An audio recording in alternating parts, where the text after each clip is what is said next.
podemos plantear un seguimiento cada 6 o 12 meses con pruebas de imagen y en vez de repetir el TAC por sistema, o podemos hacer resonancias, puede ser una buena prueba. Luego tenemos el PET, que puede ser un buen aliado, sobre todo en pacientes que tienen tumores en el cuerpo de otras localizaciones y queremos descartar que lo que ha aparecido en la glándula adrenal sea una metástasis. ¿Por qué es bueno el PET en ese sentido? Pues porque el PET nos va a dar el comportamiento metabólico de la lesión. Y en función del SUB, que es la unidad de medida que tenemos en el PET, vamos a saber si esa lesión es maligna o sospechosa de malignidad o no. ¿Vale? Tenéis puesto ahí biopsia guiada por TAC. Esto es una cosa que no se hace casi nunca. ¿Vale? Nunca, jamás se puede pinchar una glándula adrenal si sospechamos que es un cáncer suprarrenal, porque lo que vamos a producir es una siembra tumoral y vamos a condenar al paciente. ¿Vale? Nunca se puede pinchar un cáncer suprarrenal. ¿Qué es lo que se puede pinchar? Que no se suele hacer, pero que puede ser un recurso necesario en algunas ocasiones. Las metástasis suprarrenales. Si tenemos un paciente que tiene un cáncer de pulmón, por ejemplo, que tiene metástasis en varias localizaciones y le aparece una nueva lesión en la adrenal y el oncólogo se plantea cambiar la línea de tratamiento que está haciendo porque ve que ha aparecido una nueva lesión y no le encuadra y piensa que no está respondiendo, ahí podríamos plantearnos pincharla porque nos va a cambiar la conducta, le vamos a cambiar el tipo de tratamiento al paciente. Hay otras veces, sobre todo en estos tumores que hemos comentado antes, que principalmente son mama, pulmón, melanoma y cáncer renal de células claras, aunque a veces también se suman otros tumores, que son pacientes que tienen un buen control, aparentemente en remisión completa, y de repente les aparece una meta adrenal. Pues esas metas las vamos a operar y las vamos a quitar. ¿Vale? Si tenemos claro que vamos a operar al paciente porque solo hay una meta o una única lesión sospechosa de meta, no la vamos a pinchar, que ya se la vamos a quitar. ¿Vale? Estos son una serie de criterios de las diferentes pruebas que nos indican que una lesión puede ser maligna. ¿Vale? Cuando en el TAC sin contraste la lesión tiene más de 10 unidades Hounsfield, sobre todo si tiene más de 20, vamos a sospechar malignidad. ¿Vale? Por debajo de 10 benignidad, por encima, sospechar que puede ser malo. En el TAC con contraste, las lesiones benignas tienen un lavado rápido de contraste. ¿Vale? Las lesiones malignas, todo lo contrario. Si hay un retraso en el lavado, también podemos sospechar malignidad. ¿Vale? En la resonancia, lo vamos a sospechar cuando hay una ausencia de pérdida de señal en T1. ¿Vale? En el PET lo que hemos dicho, cuando una lesión capta tiene un subelevado, podemos sospechar que es maligno. Lo que no vamos a saber a ciencia cierta es si es un carcinoma suprarrenal o si es una metástasis. Entonces, esto es un poco un resumen de todo lo que hemos comentado antes. Lo repetimos mucho, pero bueno, luego ya sabéis por dónde van a ir las preguntas. Si una lesión tiene más de 10 unidades Hounsfield, hay que sospechar que puede ser mala, pero es verdad que pacientes que tienen tumores de otro tipo en el cuerpo, este parámetro puede ser un poco confuso, entonces no siempre nos podemos fiar 100% de eso. ¿Vale? Luego, se dice que no hay unos criterios muy uniformes con el resto de pruebas. El TAC sin contraste y las unidades Hounsfield sí que están muy establecidas en todas partes. Las características en la resonancia o la cantidad de SUB que tiene que haber para que una lesión se considere maligna no está tan establecido de forma uniforme en los protocolos que nos indiquen si una lesión es maligna o no, pero en general las características que hemos comentado antes son las que se consideran. Entonces, la otra cosa importante en las lesiones es el tamaño. Ya dijimos que para considerar que una lesión es un incidente aloma adrenal y empezar a estudiarlo tiene que medir más de 1 centímetro. En general, cuando están por debajo de 4 centímetros es raro que sean malignas, ¿vale? El riesgo de malignidad está en torno al 2%. Sin embargo, cuando están por encima de 6 centímetros, fijaos, una de cada 4 va a ser un cáncer. O sea, que si un paciente tiene una lesión grande, de más de 4 centímetros ya, normalmente a partir de 4, vamos a considerar operarlo. Porque la única forma que tenemos de saber si esa lesión es un cáncer o no es quitándole la lesión. Como no podemos hacer biopsia por el riesgo de diseminación tumoral, no nos queda otra que hacer una biopsia excisional, quitar la glándula y mandarla a analizar. ¿Vale? Por este motivo, lo que decimos, cuando las lesiones miden más de 4 y sobre todo si miden más de 6, las vamos a quitar. ¿Vale? Luego hay otras características que nos pueden orientar un poco acerca de de si una lesión es buena o es mala, pues si es muy heterogénea, si tiene calcificaciones, si invade estructuras circundantes, bordes irregulares, pues como en otras lesiones de otras partes del cuerpo, todo eso nos indica que pueden ser múltiples.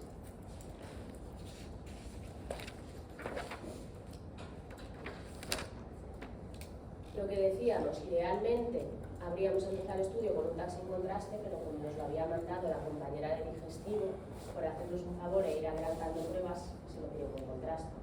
Esto es bastante habitual porque en general el que no está acostumbrado a manejar lesiones adrenales no sabe que es mucho más útil un TAC sin contraste, salvo un endocrino o un cirujano endocrino o alguien que se dedique a esto de forma específica. ¿Vale? Entonces, a Bernard le han hecho esta prueba y si os fijáis tiene una lesión adrenal gigantesca, ¿vale? Es toda esta masa. Normalmente las glándulas adrenales son muy pequeñitas, miden 2 centímetros, 3 centímetros, esto mide por lo menos 10 o 12 centímetros, es muy grande, ¿vale? Es cierto que tiene unos bordes lisos, no parece que invada estructuras, ¿vale? No es muy irregular, sí que es un poquito heterogéneo, tiene una zona más oscura, es hipodenso respecto al parénquima hepático y sobre todo es muy grande. ¿Vale? Lo que hemos comentado, lesiones de más de 6 centímetros no nos pueden dejar tranquilos y esto mide el doble, mide casi 12. ¿Vale? Entonces tenemos una lesión con esas dimensiones, que es hipodensa, que tiene calcificaciones, que no parece invadir estructuras, pero ya solo por el tamaño y el aspecto el radiólogo nos va a sugerir que puede ser un carcinoma, no lo puede descartar. Entonces, no es funcionante, ¿vale? Hemos dicho que los carcinomas o no son funcionantes o cuando lo son, lo típico es que secreten cortisol y hormonas sexuales, ¿vale? En el caso de Bernard es no funcionante, pero por las características anatómicas es sospechosa de malignidad. Biopsia, nunca jamás, lo hemos dicho, ¿vale? Si sospechamos que puede ser un cáncer, no vamos a hacer biopsia, lo que tenemos que hacer es operación, ¿vale? Le vamos a llevar a quirófano.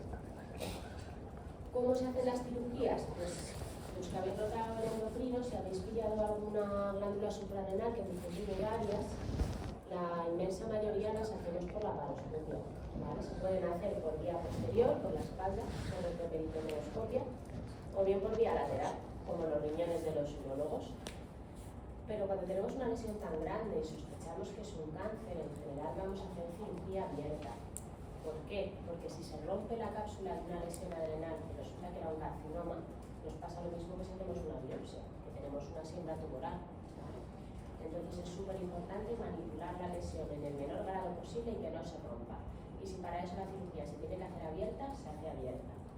Muchas veces se hacen resecciones muy amplias, multiviscerales, para evitar que se rompa. A veces hay que quitar un trozo de hígado, a veces hay que quitar un trozo de riñón o riñón completo, quitaremos lo que sea necesario para poder hacer la extracción en bloque y asegurarnos de que no se expanda el tumor. Vale.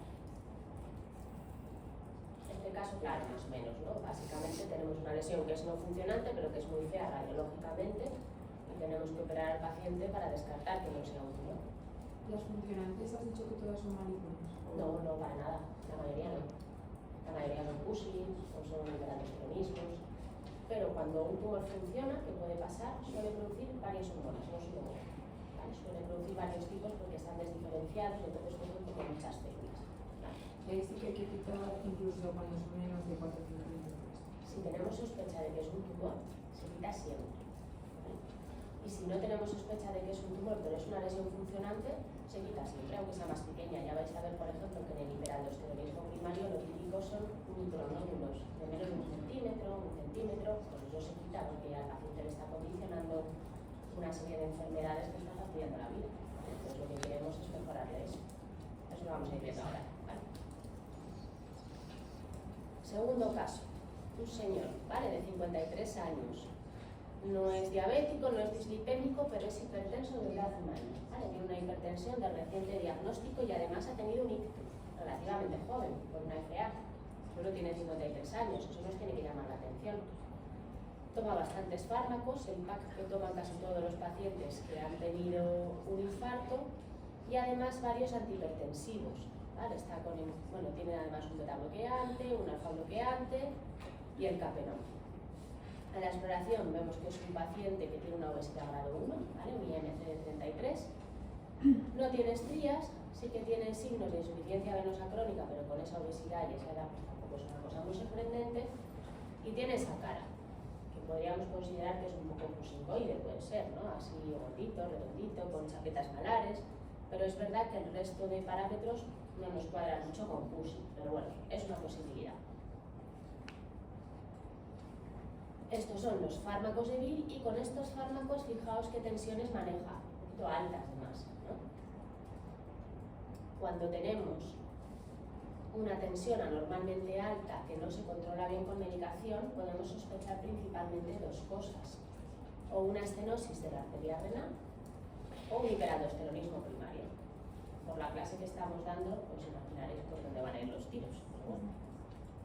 ¿Cómo podemos distinguir una cosa de la otra? Pues porque en el hiperaldosteronismo, ya lo hemos comentado antes, la aldosterona está alta, pero la renina está baja, está suprimida, ¿vale? Sin embargo, en la estenosis de la arteria renal, las dos están altas. Eso nos va a permitir distinguir. Lo que os tenéis que quedar en la mente es que cuando sospechéis un hiperaldo, hay que pedir siempre aldosterona y renina, no nos vale la aldosterona aislada.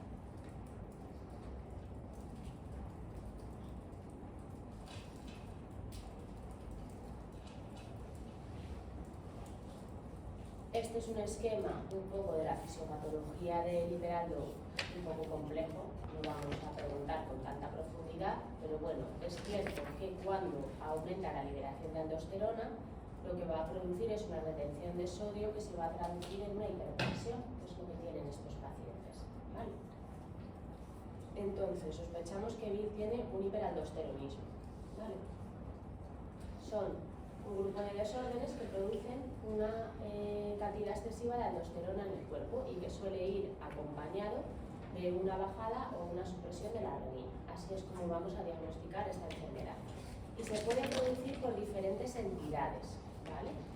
Lo más frecuente, el adenoma suprarrenal, que es lo que se conoce como síndrome de Cohn. El hiperaldosteronismo primario no es el síndrome de Cohn. El síndrome de Cohn es solo cuando está producido por un adenoma, porque hay pacientes que lo que tienen es una glándula grande de forma difusa, una hiperplasia, o las dos grandes pueden tener una hiperplasia bilateral.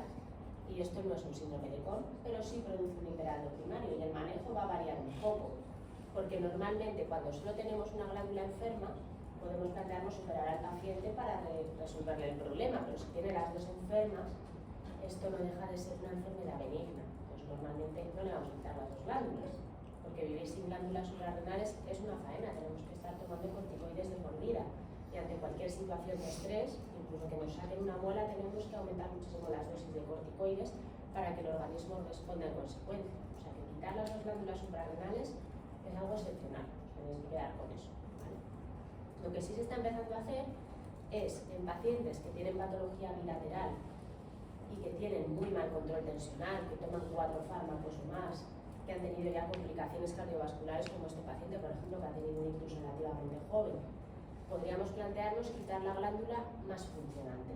Hay una serie de pruebas, tanto de medicina nuclear como la gammagrafía con colesterol, como el cateterismo venoso, esto lo vamos a ver después, no os preocupéis, que nos indican qué glándula es más funcionante, pues podríamos quitar la más funcionante y dejarle la otra, sabiendo que no le vamos a curar, pero igual sí le mejoramos, ¿vale?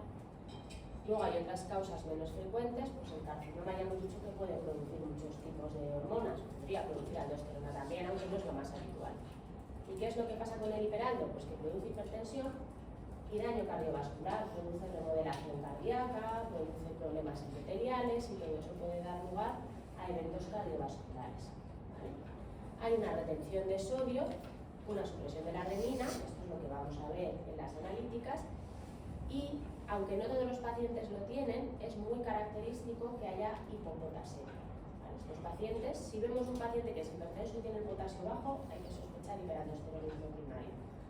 Solo lo van a tener entre un 10 y un 30%, pero el que lo tenga es diagnóstico, ¿vale?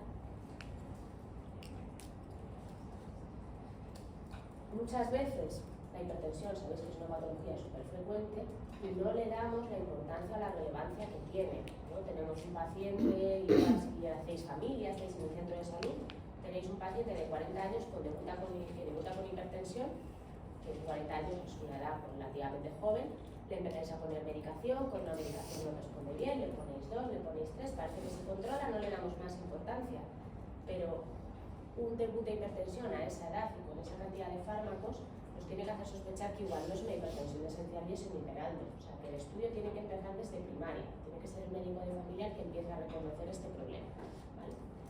¿A quién le vamos a hacer un screening de hiperaldo? Pues a quien cumpla alguna de estas características. Pacientes que tienen hipertensión mantenida por encima de 15-10 en más de 3 tomas, ¿vale?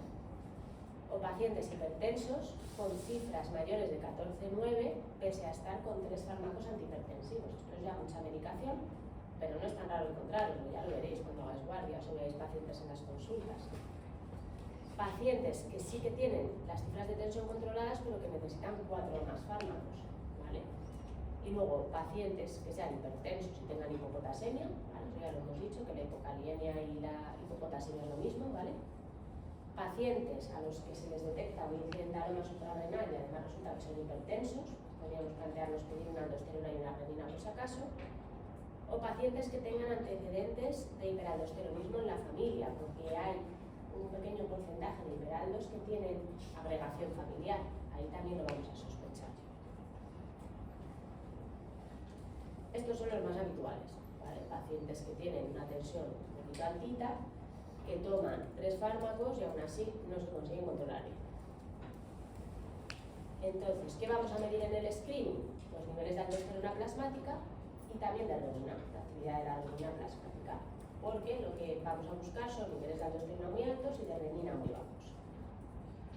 Es importante saber que hay muchos fármacos, todos esos y más, que producen interferencias farmacológicas y que si nosotros medimos la aldosterona y la renina, nos puede dar resultados que no van a ser del todo valorables, porque van a estar enmascarados, ¿vale? Pacientes, por ejemplo, los mejores fármacos antihipertensivos para los pacientes con hiperaldosteronismo son los antagonistas de los receptores de mineralocorticoides, es decir, la espironolactona y la eplerenona. Esos son los fármacos a los que mejor responden estos pacientes, pero si los están tomando en el momento de hacerse la prueba, nos va a salir la renina alta y vamos a pensar que el paciente le tiene un hiperaldo.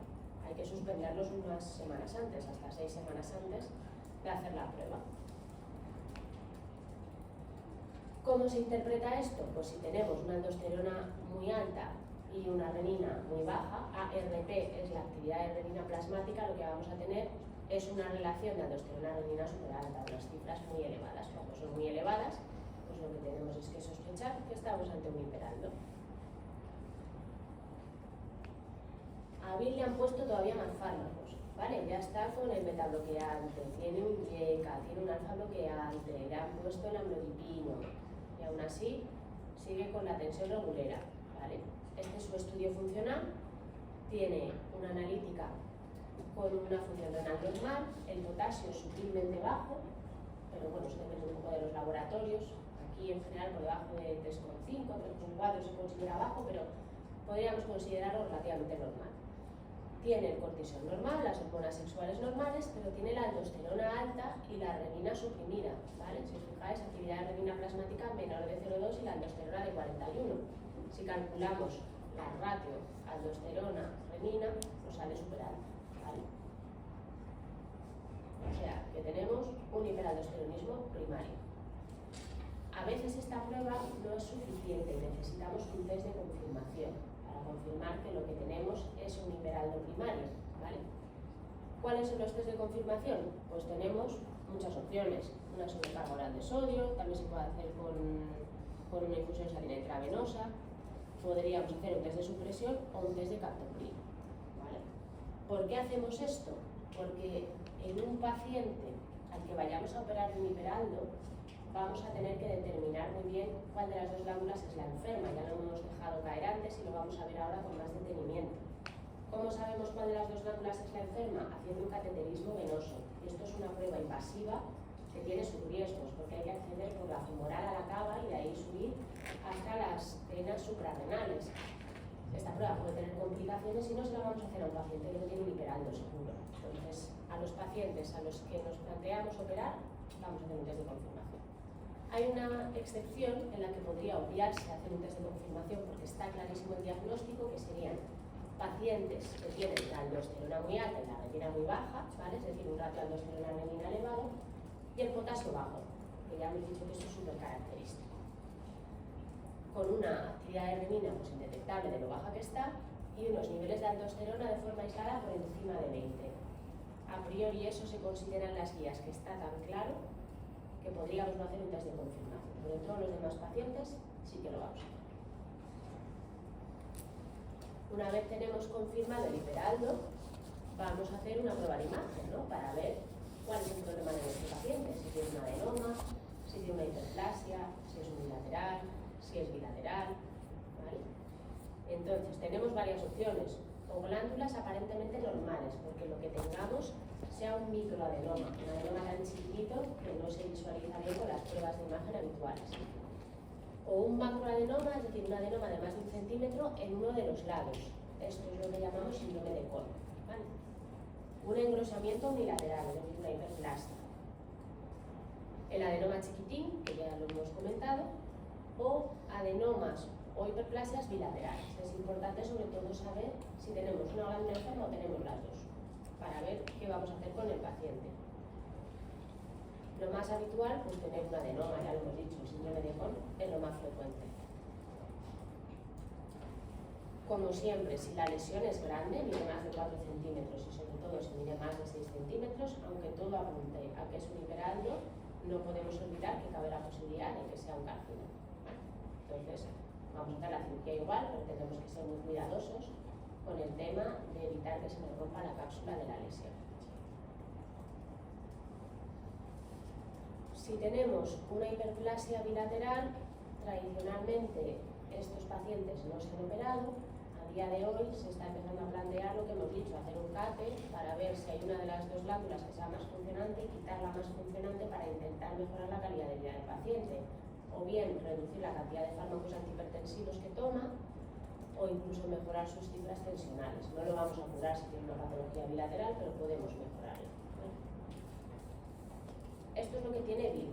Tiene lo típico, una lesión muy chiquitita, si os acordáis de la de antes, era una cosa bestial, descomunal. Esta es muy pequeñita. Esto es la glándula normal, ¿vale? Este triangulito, la glándula suprarrenal, tiene forma de triangulito, tiene 2 patitas. Pues en esta, en la patita del lado izquierdo, le ha salido un nódulo de 26 milímetros, ¿vale? O sea que a priori, por el TAC, es un buen candidato a que le operemos. Además, tiene menos de 10 unidades Hounsfield, o sea que no parece malo, todo va a favor de pensar que estamos ante un COM. Y lo que tenemos que hacer es confirmar el lado, ¿vale? Y lo vamos a hacer con un cateterismo venoso.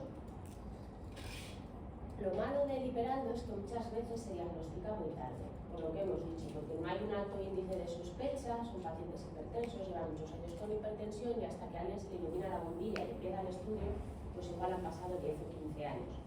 Cuantos más años han pasado desde que se ha instaurado la hipertensión, menos probable es que curemos al paciente, porque ya se han producido muchos cambios a nivel cardiovascular y no vamos a corregir la hipertensión.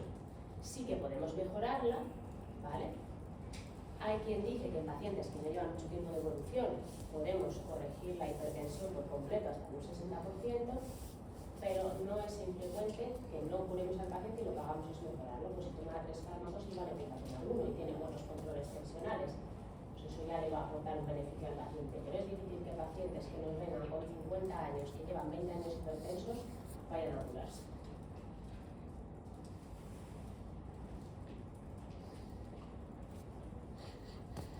Este sería un poco el algoritmo de todo lo que venimos comentando, del hiperaldo primario, ¿vale?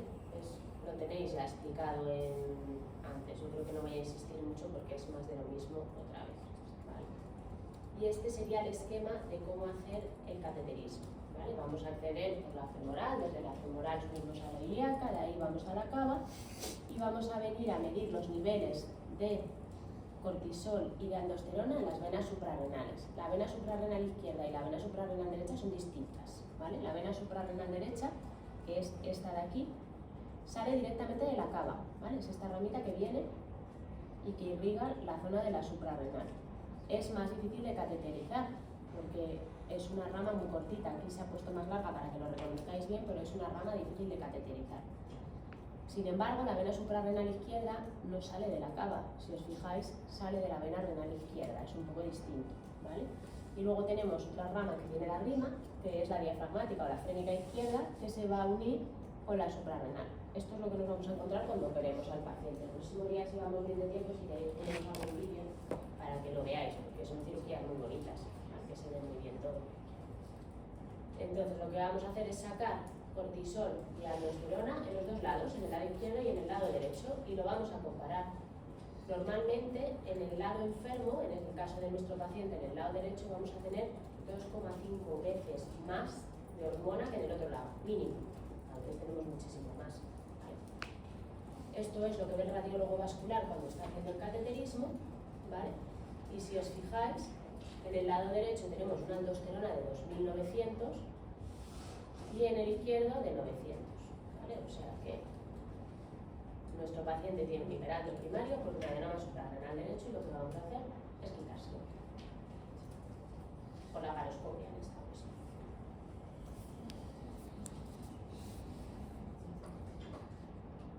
Este caso es cortito. Si queréis lo dejamos visto y así para el próximo día solo nos quedaría el último caso y un poco la técnica quirúrgica y tenemos más tiempo para hacer casos clínicos y dudas y demás, ¿vale? Desfacilito. Un varón de 59 años que va al médico de familia por palpitaciones. Esto ya tiene que empezar a llamar un poquito la atención, ¿vale? El médico de familia lo primero que sospecha que es, bueno, nosotros ¿qué es lo primero que sospechamos? Que tengo palpitaciones, ¿qué pensáis que puede tener? Un feobromocitoma, pero claro, el médico de familia no sabe que estamos en la clase de glándula suprarrenal. Entonces lo primero que va a pensar es que tiene un hipertiroidismo. Entonces le pide las hormonas tiroideas y ve que tiene la TSH un poquito baja, pero la T4 es normal, ¿vale? La hormona periférica del tiroides es normal, o sea que lo que parece es un hipertiroidismo subclínico y esto no da síntomas, ¿vale? No produce palpitaciones, pero aún así el médico de familia está el endocrino, que no está mal hecho, porque al final no va a acabar estudiando igual el endocrino, ¿vale? El paciente, además de las palpitaciones, cuenta que a veces tiene diarrea, esto también es muy típico del feobromocitoma. Y además cuenta molestias al tragar, todo así un poquito variopinto, ¿vale? Tiene un bocio grande, un bocio grado 2, y el endocrino le pide una placa de tórax para ver si es un bocio endotorácico de una eco cervical. Y en la placa de tórax, no sé si lo veis bien, pero como tiene un bocio tan grande, aquí la tráquea se estrecha un poquito, tiene un poquito de estenosis traqueal, ¿vale? Tiene un tiroides que se mete en el tórax. Le pide un escáner, porque cuando hacemos cirugía de bocios endotorácicos nos gusta tener un TAC para saber hasta dónde baja y predecir si vamos a poder quitar el bocio por el cuello, si vamos a tener que abrir el esternón. Es importante saberlo. Y el TAC lo que nos dice es que tiene un voluminoso bocio endotorácico que disminuye la luz traqueal, pero es que además tiene una lesión nodular en la suprarrenal. O sea, que ya empieza ahí a dar la cara el problema de nuestro paciente. ¿Qué hacemos? Le operamos el bocio para liberar un poquito la presión sobre la tráquea, la dificultad respiratoria que tiene y luego ya le estudiamos el feobromocitoma, ¿o qué opináis? Mire, oye, hay que bloquearlo, hay que prepararlo y hay que quitarle el feobromocitoma primero. Entonces os cuento el otro día al doctor Mercader, que es un paciente que tenga un MEN2, ¿vale? Un MEN2A, un MEN2D, que combinan cáncer de tiroides y feobromocitoma. Lo que nos pide el cuerpo es quitarle primero el cáncer, que además el cáncer medular es muy agresivo, pero no podemos hacerlo. Hay que quitar primero el feobromocitoma para evitarle complicaciones intraoperatorias. En este caso, la lesión se ve regular. Esto es un TAC sin contraste, para que comparéis con los otros, realmente es mucho peor. Pero bueno, nos permite medir las unidades Hounsfield. Aquí tenemos la lesión, ¿vale? Bastante grande. Justo en contacto con el riñón. Aquí se va a ver mejor, desplazando un poquito el páncreas y es grandecita, eso puede medir 5 o 6 centímetros fácil, ¿vale? Tenemos una masa que depende de la suprarrenal izquierda de 6 centímetros y medio, que tiene unos valores de atenuación que podrían corresponder con un feobromocitoma y que está bien delimitada, ¿vale? Además de las palpitaciones y la diarrea, el paciente es reinterrogado y ahora cuenta más cositas, ¿no? Que ha tenido picos hipertensivos, que a veces se pone rojo, ¿no? Que es lo que llamamos flushing, que tiene diarreas esporádicas, todo muy orientado a que pueda tener un feocromocitoma. Así que vamos a ver cómo es su funcionalidad. Tiene una bioquímica renal y hepática normal, un hemograma normal, los valores de cortisol están en rango, los de aldosterona y renina también, hormonas sexuales también, pero fijaos, tiene unas metanefrinas súper elevadas, ¿vale? Altísimas, muy sugestivo de feocromocitoma. Los feocromocitomas, al contrario que todos los demás nódulos que hemos visto, son tumores de la médula suprarrenal, ¿vale? No son de la corteza, derivan de la cresta neural y pueden tener dos ubicaciones. Cuando están en la glándula suprarrenal se llaman feocromocitomas y cuando están fuera de la glándula suprarrenal se llaman paragangliomas, ¿vale? Esto también son masas productoras de catecolaminas, pero pueden estar en diferentes localizaciones. Pueden estar abdominales, que lo típico es que estén cerca de la aorta, ¿vale? Paraórticos o interaortocava. Pueden ser torácicos o pueden ser cervicales, que estos también son muy característicos, ¿vale? Todos ellos producen catecolaminas, o sea que el manejo va a ser parecido. Y es importante tener en cuenta que 1 de cada 4 feocromocitomas se van a producir en pacientes que tienen un síndrome genético y que muchas veces no lo saben, ¿vale?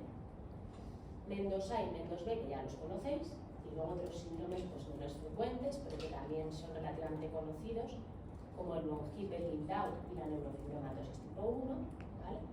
Y luego estos dos últimos que igual os suenan menos, la triada de Carney, y luego los SDH, que son unos síndromes caracterizados por pacientes que tienen muchos paragangliomas, ¿vale? Pero bueno, en esta clase, como va de suprarrenales y no de paragangliomas, tampoco vamos a insistir mucho en los paragangliomas.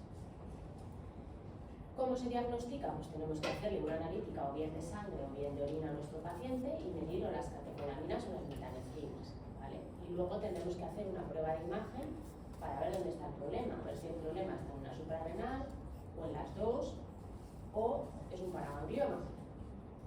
Además de los escáneres, como estos tumores son funcionantes, vamos a poder usar estudios de medicina nuclear, ¿vale? Ahí os hemos puesto el que se ha hecho tradicionalmente, que es el metayodobenzoguanidina o el B223, ¿vale? El MIC. Pero a día de hoy, cada vez más, aunque este se sigue usando, muchas veces se completan los estudios con PETs, ¿vale? Con PET-DOPA o con PET-galio, en función de si sospechamos un feocromocitoma o un paraganglioma, ¿vale? ¿Por qué hacemos estas pruebas funcionales? Porque aunque lo habitual es que los feocromocitomas sean benignos, hay un porcentaje pequeñito que son malignos y pueden dar metástasis. Entonces es importante que lo sepamos antes de operar al paciente, ¿vale? Estos pacientes tienen una peculiaridad respecto a las otras glándulas suprarrenales, que lo que vamos a hacer es operarlas y ya está. Estos pacientes necesitan una preparación para que vayan con los niveles de catecolaminas controlados al quirófano. Y aún así son un verdadero desafío para anestesia, ¿vale? Porque estos pacientes en quirófano lo mismo están súper hipertensos que muy hipotensos. Si alguna vez veis una cirugía de estas, que la verdad que es bonito, quizá más incluso desde el lado anestésico, vais a ver que tienen cargada una bomba con noradrenalina y con drogas vasoactivas, pues si se les hunde la tensión, ¿qué les pasa? Y otra con antihipertensivos. Y tienen que ir combinando las dos cosas, ¿vale? Entonces, ¿cómo se prepara el paciente? Pues con 3 cosas. Lo vamos a alfa-bloquear, lo primero, ¿vale? Con doxazoxina, por ejemplo. Luego lo vamos a beta-bloquear. Y estas 2 medicaciones las van a empezar en casa, unas semanas antes de operarse, pero esto puede ser domiciliario. Y luego lo que vamos a hacer con estos pacientes es ingresarlos como 2 o 3 días antes de operarlos y los vamos a empezar a hidratar. Les vamos a decir que beban mucho agua y les vamos a poner además suero salino en vena, aunque estén comiendo, porque nos interesa que estén súper hidratados para evitar los baches hipotensivos en quirófano. Vale.